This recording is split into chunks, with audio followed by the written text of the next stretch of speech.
Mariam Wahba was a friend of Yaron Lashinsky, one of the embassy staffers killed in D.C., and joins us now. Mariam, I know that his loss still stings, and again, we are so sorry for your loss of your friend. Back to this Homeland Security Committee hearing, I don't think it could come at a better time.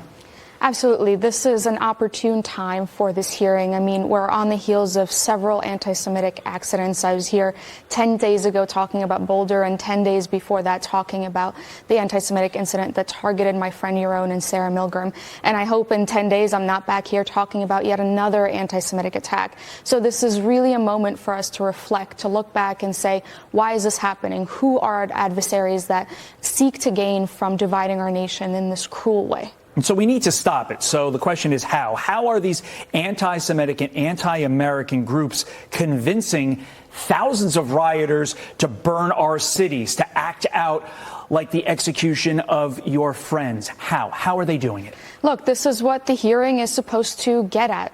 There's a couple of things we already know, and the more we find out, the more disturbing that it gets. A most recent report found that Americans are joining Telegram groups where Hamas operatives and other terrorists and anti-American operatives are seeking to divide, aggressive division of Americans. And look, this is Hamas propaganda. This is what they do best. They are looking to make the young Americans feel like they're part of the battlefield. And this is how we know that propaganda works, and this is how indoctrination begins. This hearing is about national security. So clearly our leaders know that our potential national security, not just for states with heavily Jewish populations, but for all 50 states, is compromised because of these activities. So what is your warning to those people who say, look, I'm not Jewish, I don't have to worry about this? Look, you hit on a very important point here, and it's that there's some folks that try to split up the anti-American and the anti-Israel and the anti-Semitic protests. There's no way that these two issues are not connected.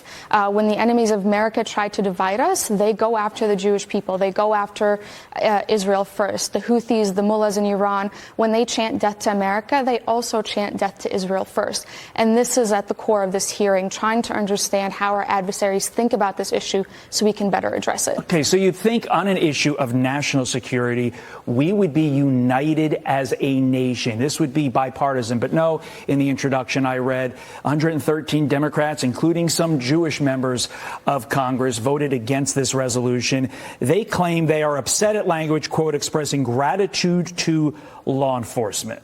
How can we end the scourge of anti-Semitism and anti-Americanism and attack this problem if we're not united, if Democrats keep putting up roadblocks at every turn? Look, we're in violent agreement. I think there's something sinister at play here when we look at the riots in L.A.